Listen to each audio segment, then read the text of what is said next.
누가복음 18장 두 번째 시간입니다. 모두 사복음서 가운데 누가복음에만 기록된 말씀입니다. 앞에서 불의한 재판장에 관한 비유의 말씀을 통해서 믿음 있는 자가 마지막 때에 없어지고 만다. 믿음을 지키기가 그렇게 어렵다 하는 것을 우리가 함께 배웠습니다. 오늘은 두 번째 시간으로 의롭다 하는 자, 참 믿음이 있다고 하는 대표적인 그룹이죠. 예수님 당시에 바리새인들, 그 바리새인들에게 예수님이 비유로 말씀하시는 겁니다. 반면에 그들이 그냥 사람 취급도 안 하는 세리라고 표현되는데 이방인이라고 이해하시면 됩니다. 이스라엘 백성들, 유대 사람들 외에 다른 사람들은 다 죄인 취급했거든요.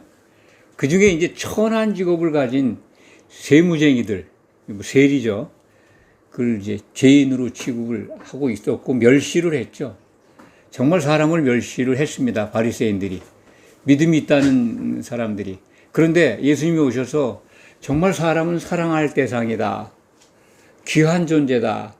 그런데 그들이 복음을 받아야 되는데 복음을 외면한다면 심판을 면치 못한다. 그런 말씀을 하셨죠. 지금도 그 말씀은 모든 사람들에게 적용됩니다. 예수님께 돌아오면 놀랍게도 그리스도의 십자가의 은혜에 힘을 입어서 구원의 길을 찾아갈 수가 있습니다. 그런데 예수님을 외면한다면 바리새인들이 죄인이라고 취급했던 그 대상들, 이방인 또는 세리, 죄인들 취급을 받게 됩니다. 예수님이 다시 오실 때 또는 그 너머 모든 인류가 예수님 앞에 서서 심판을 받을 때 흔히 백보자 심판이라고 하죠. 그때 정죄를 받습니다. 멸망을 당할 수밖에 없습니다. 오늘 본문 말씀은 복음의 환경이 지금 얼마나 어려운가. 예수님 당시에 유대 상황보다 더 어렵습니다. 유대인들 전부가 다 예수님을 배척을 했죠. 선별된 몇 사람, 12제자, 그리고 예수님의 말씀을 듣고 표적을 보고 그리고 능력을 행하시는 것을 경험한 사람들만 따라다녔는데 그들조차도 예수님이 십자가에 달리실 때 다 외면했습니다. 돌멩이를 던져서 쳐 죽이려고 덤벼들었죠. 그만큼 처음 복음의 씨앗을 뿌릴 당시에 예수님의 환경은 정말 흑암 속에서 한 줌의 빛이었습니다. 하나님 편에서 보면 세상은 흑암입니다. 검푸른 바다와 같습니다. 아주 블랙오션이죠. 지금 복음의 환경 마찬가지입니다. 특히 유튜브 환경 속에서 복음을 전하고 있는데 그것은 너무나도 일반 사람들이 얘기하는 경영적 어떤 환경을 말하는 그런 그 언어를 사용한다면 레드오션이죠. 유튜브 환경에서 복음을 전하고 있는 채널은 레드오션에 속합니다. 거의 그 많은 구독자들 또 유튜브를 즐겨 찾는 사람들 속에서 이 즐겨 찾는 대상이 아니죠. 기독인들 가운데도 자기들이 아는 친숙한 익숙한 설교나 예배 상황을 접촉하려고 하지 저희 같은 경우는 레드오션 가운데서도 더 열악한 환경이다. 그거 다 설명 안 해도 아실 겁니다. 굉장히 찾는 자들이 없습니다. 그래도 저는 흑암 속에 빠져 있었던 인류를 구하시기 위해 예수님이 오셨을 때 그 참빛으로 오셨던 것, 그것을 기억하듯 유튜브 환경 그 안뿐만 아니라 다른 여건 하에서도 적어도 예수 그리스도께서 바라시는 그 빛을 우리가 받아서 그것을 복음에 잘못된 길을 가거나 아예 복음을 외면하는 분들에게 빛이 되고자 이렇게 애쓰고 있습니다. 레드오션 가운데 오아시스라고 할까요? 좀 더 같은 용어로, 같은 어떤 환경에 관한 용어를 쓴다면은 레드오션 가운데서 살아남아서 퍼플 오션이 된다. 뭐 그렇게까지 용어를 갖다가 쓰는 사람들이 있습니다. 다 사람들이 만든 거죠. 레드오션, 블루오션, 뭐 퍼플 오션이라고 하는데 레드오션에서 살아남는 거, 그게 퍼플 오션이라고 합니다. 살아남는다 하는 것은 포기하지 않는다는 겁니다. 뭐 성공한다는 개념이 아니라 적어도 한 주의 빛이 돼서 그것을 그리스도께서 세상에 참빛으로 오셨습니다. 다른 빛은 없어요. 그 빛을 반사하는 역할, 그것이 이 시대에 깨어있는 목자들, 복음을 전달하고 선포하는 사명을 받은 사람들의 의무이고 당연한 책무라고 생각합니다. 그것을 회피하면 지는 거죠. 그리고 이것이 성공하든 안 하든 그것은 우리 몫이 아닙니다. 전달만 하고 선포하면 하나님께서는 진리를 선포하라고 하셨지 진리를 선포한 다음에 결과까지 책임지라는 말씀을 하시지 않았습니다. 그렇기 때문에 오늘 이 시간에 바리새인, 정말 자기를 의롭다고 하고 높이고자 하는 것, 그 환경 속에서 그런 사람들이 세상은 물론이고 교회 안에 가득합니다. 믿음이 있다고 자랑하잖아요. 그리고 믿음이 좀 있으면 또 믿음 기간이 오래되면 자기보다 시원찮은 것 같으면 속에서 다 알로 봅니다. 겉으로 호칭은 다 굉장히 친절하죠. 바리새인들이 속으로 갖고 있는 내용을 지금 기도하는 거잖아요. 바리새인이. 속으로 갖고 있는 겁니다. 기도라는 건 그렇잖아요. 속에서 나오는 그 바리새인의 기도를 보세요. 얼마나 교만한가. 자기를 높이고 있는가. 따로 기도해요. 같이 세리하고 올라갔는데 뭐 우연히 이제 두 사람이 함께 가게 되는지 모르겠습니다. 아는 사이인지 모르겠는데 성전에 기도하는 곳으로 올라갔습니다. 그런데 따로 기도해요. 함께. 예수님이 생각하는 건 함께 기도하는 겁니다. 그건 교회가 함께 기도해야 되는 겁니다. 그래서 주기도문은 우리 아버지여라고 우리 아버지께 기도하라고 명령하잖아요. 따로 기도하고 있습니다. 그리고 하나님이여, 나는 다른 사람들, 자기와 구별하고 있어요. 다른 사람들. 토색, 불의, 간음하는 자들과 같지 않다. 토색하지 않았다는 거죠. 물론 도덕적으로 그럴 수 있습니다. 불의하지 않았다? 그 거짓말이죠.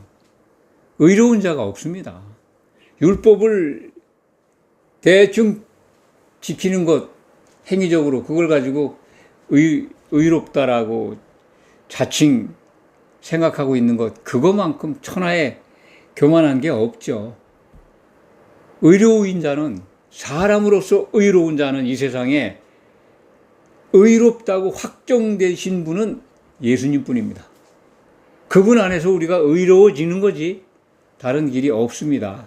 그런데 이 바리새인과 같이 이 시대의 교회 안에 구원받았다고 호언장담하는 기독인들 얼마나 많아요. 당신은 구원을 언제 받았어? 몇 년도 몇 월 며칠에 받았어? 라고까지 서로 확인하고 주고받는 사람들도 있습니다. 얼마나 엉터리입니까? 들어가기가 얼마나 좁은 문인데, 성경은 끊임없이 우리가 구원받는 길이 좁은 문이고 끝까지 이기는 자 되라고 일러주고 있고 깨어있으라고 당부하고 있고 그리고 이기는 길을 제시해주고 있습니다. 그러니까 우리는 이기는 길을 찾아가야 돼요. 바리새인처럼 교회에 들어와 있어서 율법이나 복음을 안다고 그걸 잘 지킨다고 성도들과 구별된, 잘 믿지 않는 사람들뿐만 아니라 믿는다고 하지만 자기 기준에 떨어지는 사람들을 무시하고 사람 무시하는 거죠. 그러한 신앙생활을 갖고 있다면 예수님 당시에 이 바리새인들과 다를 바가 없습니다. 그리고 그 얼마나 자랑해요? 금식하는 거. 행위적으로 예배에 늘 꼭 참석한다는 거 아니에요. 교회가 만든 프로그램에 항상 빠지지 않아요. 뭐 수요 예배, 금요 예배, 또 여러 가지 행사 예배, 주일 예배는 물론이고요. 거기에 11조, 또 교회가 요구하는 각종 헌금 다 열심히 해요. 이 시대에 이런 기독인들이 얼마나 많습니까? 그들 속에서 나는 이렇게 잘합니다. 하나님은 복 주실 겁니다. 그리고 그렇게 하지 않는 저 세리와도 같은 자하고 난 구별되어 있습니다. 이런 생각을 가지신 분이 없겠죠? 없어야 합니다. 있다면 참으로 지금 결론이 하나님께 의롭다라고 인정받는 자가 그 바리새인이 아니고 13절에 기록되어 있는 가슴을 치면서 하나님 앞에 내세울 게 하나도 없고 하늘을 우러러 눈으로 그냥 눈 뜨고 하나님이 계시다고 하는 그 공간을 향해서 눈을 못 들어요. 가슴을 치고 있어요. 자기 죄를 보고 있습니다. 자기 죄를 본다는 게 바로 의로워지는 첩경입니다. 그 길을 통해서만 죄인에서 벗어나서 하나님께 갈 수 있습니다. 그리스도의 믿음으로 구원에 이르도록 안내받을 수 있습니다. 여기에 보면 14절을 제가 읽어드리겠습니다. 13절입니다. 세리는 멀리 서서 감히 눈을 들어 하늘을 쳐다보지도 못하고 다만 가슴을 치며 이르되 하나님이여 불쌍히 여기소서 나는 죄인으로소이다. 그렇습니다. 기독인들이 늘 이 기도 속에 항상 깨어 있어야 합니다. 그렇습니다. 그리스도의 공로 아니면 저는 정말 죽을 수밖에 없는 죄인입니다. 죄인일 뿐입니다. 그런데 복음을 만났습니다. 은혜로 교회에 들어왔습니다. 그런 다음에 바리새인처럼 교만해지면 안 됩니다. 그때부터가 시작입니다. 어떻게? 자기를 낮춰야 합니다. 자기를 높이는 자는 낮아지고 자기를 낮추는 자는 높아진다고 하는 14절 말씀을 기독인들은 마음에 늘 새기고 있어야 됩니다. 세상에서 사람 가운데 가장 낮아진 분, 전에도 말씀을 많이 드렸습니다. 예수님 뿐입니다. 하나님이 사람이 되셨잖아요. 그분을 따른다고 하면서 그분을 왜 본받을 생각을 안 해요? 우리 보고 사람에서 동물로 낮아지라고 명령하셨습니까? 그런 거 아니잖아요. 사람으로서 예수님이 이렇게 낮아졌으니 자기 자신의 겸손, 낮아져라. 우리가 만약 낮아진다면 하나님께서 우리를 높이십니다. 우리를 어느 정도까지 높이신다고 생각합니까? 기독인들 여러분. 계시록 3장 21절로 기억을 하는데 라오디게아 교회에 주신 말씀입니다. 예수님께서 이기는 자는 내 보좌에 앉아서 나와 먹고 마시게 하시겠다는 겁니다. 예수님 보좌에 앉는다고 하는 건 하나님 보좌에 같이 앉는다는 거예요. 우리가 그런 영광을 약속받고 있습니다. 예수님이 높아지신 것처럼 우리가 우리를 낮추면 예수님이 높아진 것만큼 그 영광의 보좌에 앉혀주시겠다는 겁니다. 그것을 상상을 할 수가 있습니까? 상상이 안 되지만 하나님의 말씀이니까 이루어질 겁니다. 지금 우리 환경은, 복음의 환경과 믿음의 환경은 정말 흑암입니다. 하나님 편에서 보면 정말 흑암 속에 있습니다. 점점 더 빛을 발해야 할 교회가 어두워져 가고 있습니다. 소망이 없어요. 예수님이 그래서 인자가 올 때에 믿음 있는 자를 보지 못한다는 겁니다. 그것이 성경 마지막 책에 기록되어 있습니다. 요한계시록 13장부터 보시면 짐승 통치가 시작되면 교회는 믿음 있는 자가 없습니다. 있는 자들은 다 죽습니다. 그리고 계속해서